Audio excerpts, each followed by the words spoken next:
Ever since history began, mankind has been fascinated by fire. In the days of the caveman, the hunter's campfire was often the only thing that protected our prehistoric ancestors from the predators that prowled the dark. The scenario must have been terrifying as the cavemen sat around their fire, knowing that death watched from the shadows. Something about this experience must have imprinted itself upon the human race back in those days, for even today a campfire can bring a chill to most people's spine, given the right circumstances, and one of the favorite pastimes on camping trips is to sit around the fire and tell scary stories. Many may find this tradition old-fashioned and cheesy, but I always felt a small thrill whenever the talk would turn to tales of the dark and disturbing while I was in the Boy Scouts. There is one night in particular that sticks in my memory, and when I tell people about it, they are surprised that I am not in therapy. People sometimes ask me what the scariest thing I have ever experienced is. They are usually surprised when I tell them that I have to think about it for a while. I may not look like the sort of person that strange things happen to, but I have had far more than my fair share of weirdness in my life. This is one such story.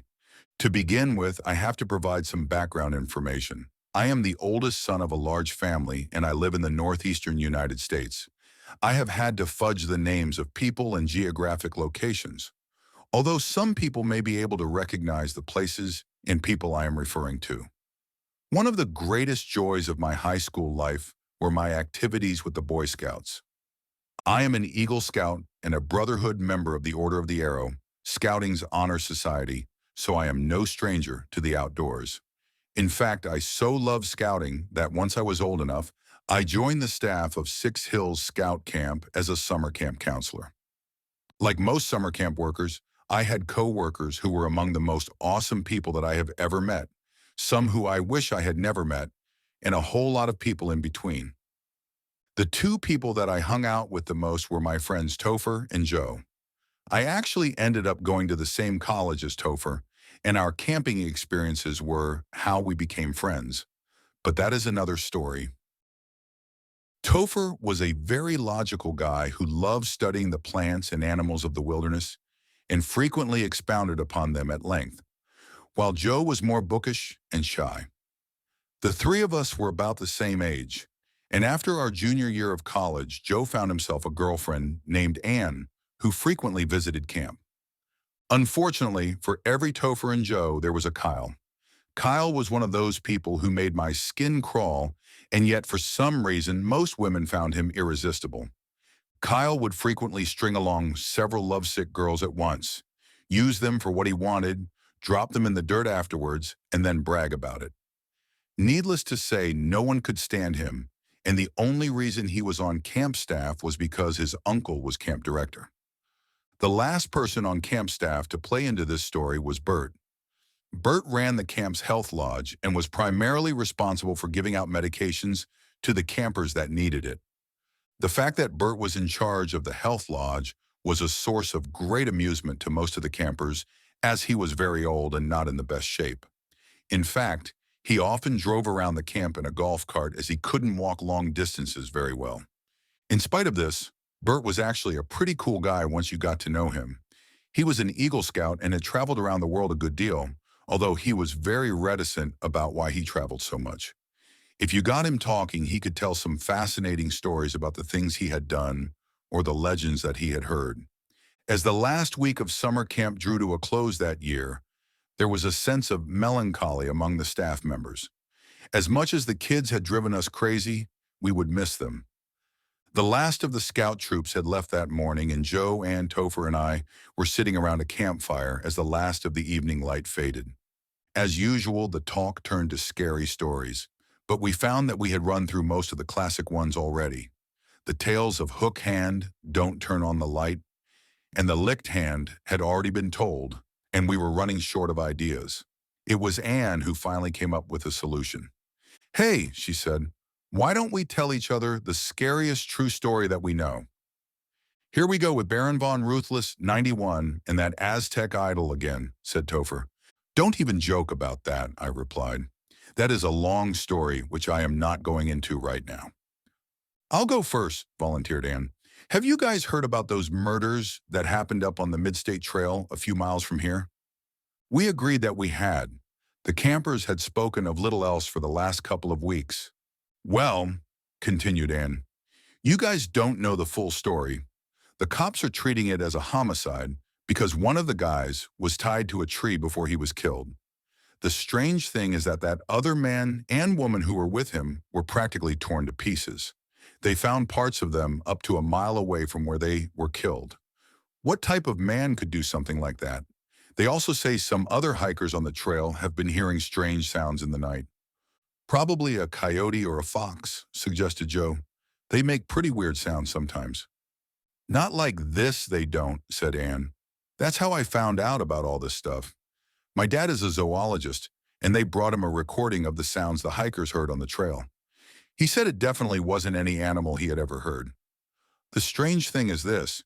If some kind of animal killed those three people, how did that one guy end up tied to a tree before the bear, or whatever it was, disemboweled him? The thought was unsettling.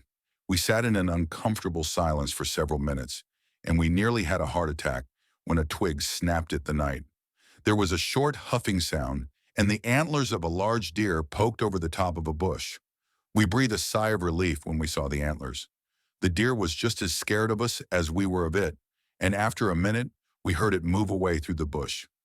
You know, said Topher, for some reason that reminds me of something that happened to me a little while ago. Topher turned to me. Do you remember that weird guy at the Order of the Arrow ordeal? Vaguely, I replied. I remember you talking about him, although I never actually saw him. That's right, you didn't actually see him because we were on different work crews. Anyhow, we were at our Order of the Arrow ordeal. Topher turned to Anne. It's kind of an initiation ceremony where we spent the weekend working. We weren't supposed to talk unless absolutely necessary. To make a long story short, there was this strange guy who showed up at my work crew and just watched us. Since we couldn't talk, we couldn't ask him who he was or what he was doing there. He just stood in the trees by where we were working and looked at us. It was really creepy. I had to run back to the dining hall at one point to use the restroom, and he actually followed me for a little while until I ran into one of the scoutmasters. I probably should have told someone about the guy, but I thought I would get in trouble for talking. Well, that is a little creepy, admitted Joe. I probably wouldn't consider it to be the scariest thing that ever happened to me, though. You didn't see this guy, said Topher. It was the way he looked at you. He looked at us the way a snake watches a rat before eating it. The reason I thought of this story just now is because of those noises that Anne mentioned.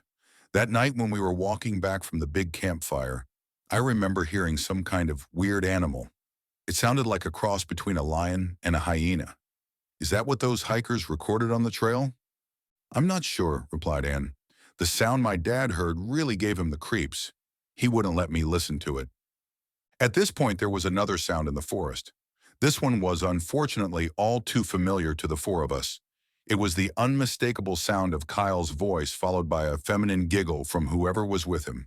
A minute later, Kyle stepped into the firelight with a dark-haired girl who was clearly drunk, leaning against his shoulder. Well, hello, everybody, exclaimed Kyle in a voice that was just a little bit too loud.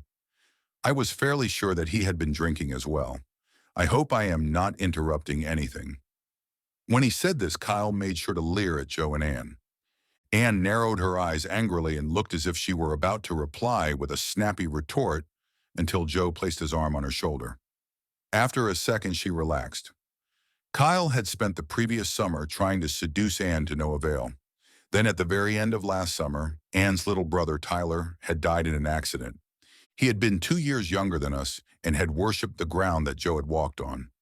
He had been at camp with us and had been one of the kindest souls that I had ever met. He had gone out on a walk late one night and had fallen down a ravine where he broke his neck to the point where he was almost decapitated.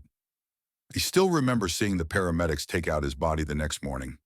The strangest thing about the situation is that the most vivid thing in my memory was the Captain America t-shirt that Tyler has been wearing. The shirt was all torn up and covered in blood, and the image still haunts my dreams. In the aftermath of the tragedy, it was rumored that Kyle had taken advantage of Anne's emotional state for his own purposes, although we never dared to ask her if this was true. Anne had only just started to recover a couple of months previously when she had started dating Joe, and every lecherous look that Kyle gave her was like a slap in the face. "What are you all up to?" Kyle asked, pretending to not notice the death glares we were giving him. "Oh, and by the way, this is Whitney," he said, gesturing to the girl hanging onto his shoulder. "She was hiking along the trail and got lost. I offered to put her up for the night until she can get her bearings. After all, there is a murderer on the loose." Whitney giggled again, and the rest of us tried not to visibly cringe. "We were kind of telling each other scary stories about things that have happened to us," Joe said quietly. "I guess it's my turn now." Kyle let out a harsh guffaw. "Is this going to be about poor baby Tyler again?" he jeered. At this point, even I started to stand up to show Kyle exactly what I thought of him. Thankfully for my well-being, Kyle was pale and scrawny but surprisingly strong. Topher stopped me. "He's not worth it," he said quietly. "What is Kyle talking about?" asked Anne. "Did something happen between you and Tyler?" Joe winced. It was clear that he had not been planning on telling this particular story. "It's kind of complicated," he began. "The thing is, I suffer from something called sleep paralysis. It's when you wake up from a dream and are conscious, but you can't move. Sometimes you also see strange hallucinations. The most often hallucinations for me are long-fingered shadows with way too many teeth. I would wake up at 3 in the morning and not be able to move. After a few minutes, I would hear my closet door open or something move under my bed, and then the shadow creatures would appear. Sometimes they would actually touch me. Even though I know they aren't real, I can still feel them brushing against my face or sitting on my chest. I had one of these episodes the night Tyler died. I woke up but couldn't move or talk. I saw Tyler sit up in bed. I saw him look at his phone and then go outside. He must have gotten a text message or something. The point is that I saw a bunch of the shadow creatures follow him outside. I know it doesn't make sense. There was no way I could have warned him. I just feel like I could have stopped his accident, and I couldn't." By this point in the story, there were tears streaming down both Joe and Anne's faces. Anne gently put her arm around her boyfriend's shoulder, and the two of them quietly wept. The silence lasted for another minute before Kyle interrupted again. "Well," he said, "that is all well and fine, but I have a real story to tell.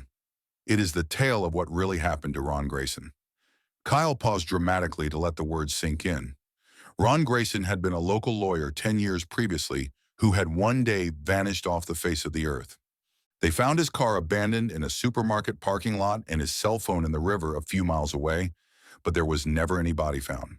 The incident was one of our area's biggest mysteries, and even 10 years later, just about everybody had a theory about what had happened to him. The prevailing theory was that he had either committed suicide or run afoul of some inner-city mob boss, but there was no conclusive proof either way. "No one knows what happened to him," I said. "The man could have been abducted by aliens for all we know." Kyle smirked. "That's what you think. See, this is the thing. Remember 2 years ago where I had to spend a couple of days in jail on those drug charges?" We remembered. The charges had eventually been dropped. "My cellmate was this guy who worked for the mafia as a hired killer. He was there waiting for trial."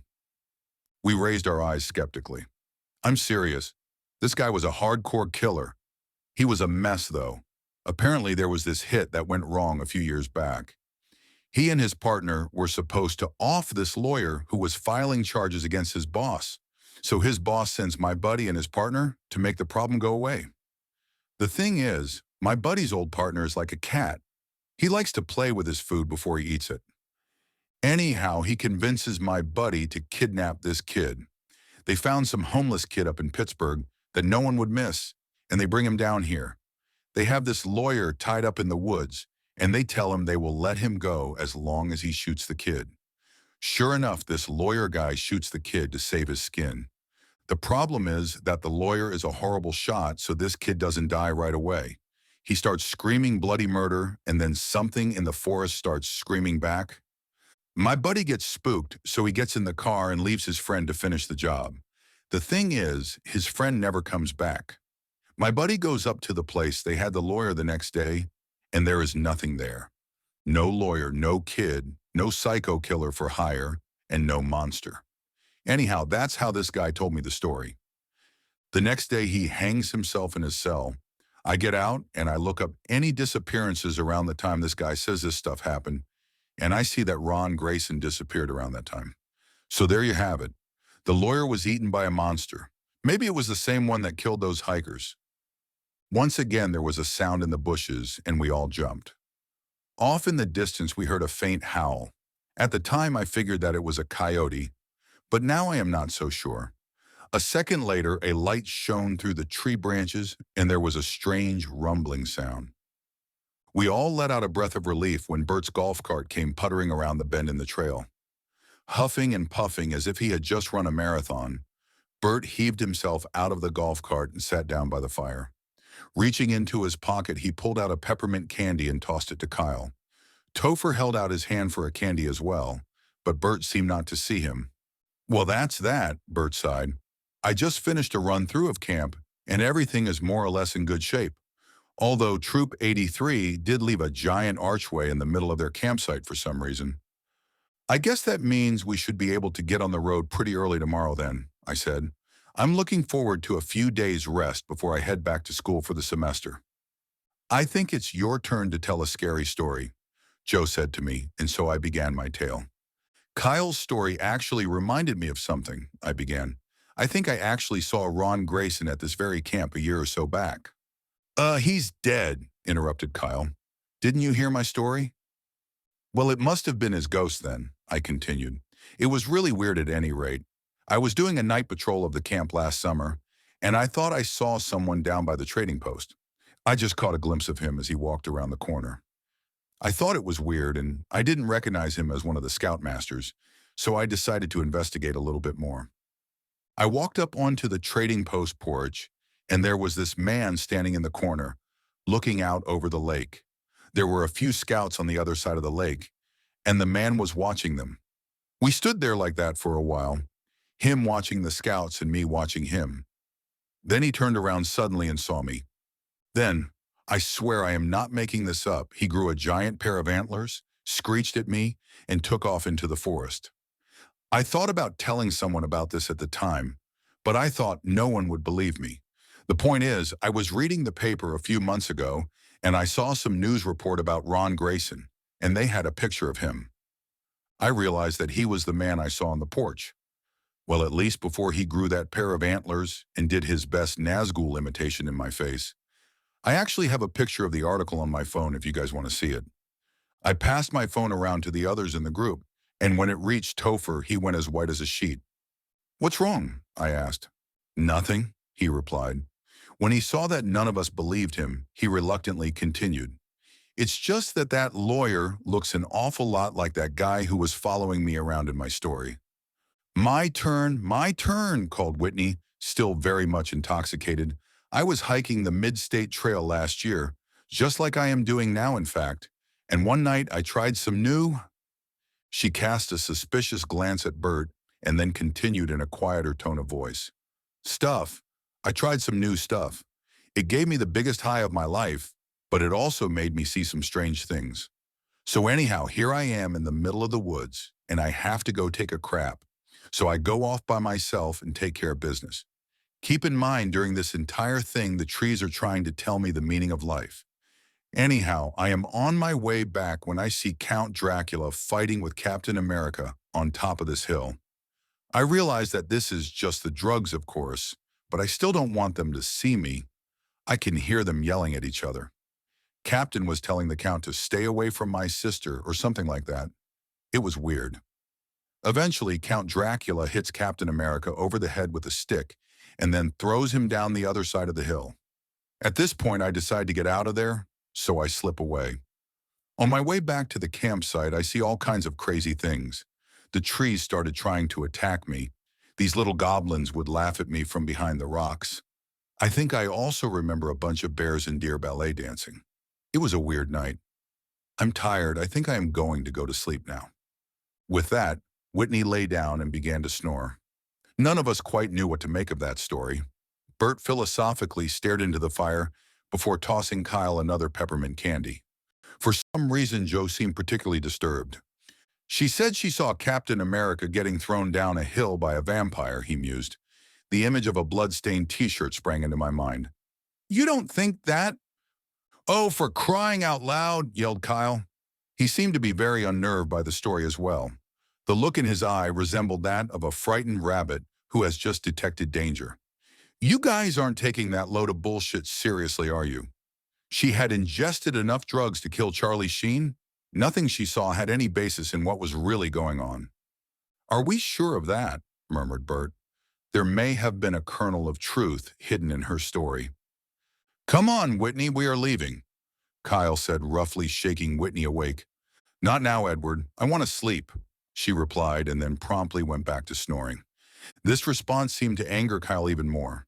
Swearing at all of us, he stormed away from the fire into the night. Did he really kill my brother? Asked Anne quietly. We will probably never know for sure, said Bert. Whitney probably doesn't recognize what she saw consciously. No jury in the world would convict based on something that may have been a drug hallucination, although the fact that she just called Kyle Edward is telling. I saw Kyle and Tyler having a heated discussion the day before he died. I mentioned this fact to the police, but the coroner ruled the death an accident, and that was that. So he is just going to get away with murder, said Topher angrily. Where is the justice in that? Sometimes there is no justice in this life, replied Bert. Sometimes we have to wait for the next life for our reward or punishment. In this case, however, I think the situation will take care of itself. It's getting late, and I have a scary story to tell you as well before we go to bed. It is about a creature that was once called the Wendigo. As Bert began his story, the fire seemed to die down, and a cold wind sent a chill down our spines. Whitney let out a whimper in her sleep and curled up into a ball close to coals of the fire. The shadows at the edges of the light seemed to stretch closer, and the insects and night birds fell silent as if they too were listening to Bert tell his story. The Native Americans would tell their children tales about the Wendigo. They sometimes called him a forest giant. The story goes that the Wendigo could change his shape so that no one could see him coming or kill him. The legend also goes that a man could become a Wendigo if he ever ate human flesh. That is how the old stories used to go. When I was a lot younger, I met a medicine man when I was doing some work on a reservation. He told me some more stories about these creatures. He said that a man didn't have to be a cannibal in order to be turned into a Wendigo anymore, although that was still a good way to become one if anyone ever wanted such a thing. The man said that the Wendigo was in constant pain as a result of the curse. As the years went by, the pain would get worse and worse until it drove the Wendigo into a frenzy where it killed anything in its path. The medicine man said that there was only one way for the Wendigo to stop the pain, and that was for the Wendigo to attack someone who had been as wicked as it was, someone with innocent blood on their hands, and turn them into a Wendigo. Then the pain would fade for a while, and eventually the original Wendigo would die after it had created a few new Wendigos. It is very difficult to kill a Wendigo, although there are certain things that attract them or repel them. They don't like light and the smell of garlic, for example, while fresh blood, peppermint, and the sound of young children will attract them like moss to a flame. A few years after the Second World War, there was a little boy who claims that he saw a Wendigo. He had gone out on an overnight backpacking trip with his troop when he became very sick. One of the scoutmasters had to drive him back in the dark along with one of the other scouts because of the buddy system. Now, this scoutmaster was not a nice man. He had only recently come to the United States and he claimed that he was Dutch. However, a lot of people who were actually German claimed to be Dutch in order to come into the United States. We were not that friendly towards Germans, seeing as we had just fought a war against them. The rumor in the scout troop was that this particular adult leader was one of these Germans who had pretended to be Dutch. The rumor further went that not only was this man a German, but he had been a Nazi. At any rate, the leader and the two boys were driving along the back roads towards the hospital when all of a sudden they see this man standing in the center of the road. The adult leader swerves the car to avoid this guy and ends up crashing into a tree. One of the scouts was knocked unconscious in the crash, but the leader and the sixth scout were still all right. The leader gets out of the car and goes over to where the man is standing and starts to yell at him. The man doesn't say anything. He just stares at the leader and the two scouts. The sixth scout is back at the car and managed to drag his friend out of the wrecked vehicle where the scoutmaster had left them. At this point, the man on the road grows this big pair of antlers and opens his mouth wide. The scout can see that all of the man's teeth are at least 3 times the size of a normal man's teeth and are very sharp. The strange man jumps on the scoutmaster and begins to tear him apart before coming after the boys. Luckily, the one scout managed to find a large hollow log and pulled his friend inside before the monster could get to them. The Wendigo spent the rest of the night clawing at the log trying to get at the boys. Around dawn, it went back up to the road and crouched over the body of the scoutmaster. The boy then swore that he saw the dead leader stand up and follow the monster into the woods. The sun came up and a search party found the two scouts a few hours later. The little boy spent the rest of his life looking up information on all kinds of monsters and traveling the world to hear the various stories about them so he could find out what happened to him that night. There was a long silence after Bert finished the story. Finally, Whitney let out a drunken giggle. Apparently, she had woken up partway through the story. The scary stories were supposed to be true stories that actually happened to us, she said. Sorry, said Bert after a slight pause. My mistake. Well, we should probably turn in, said Joe. We have a long day tomorrow. Sounds good to me, said Bert.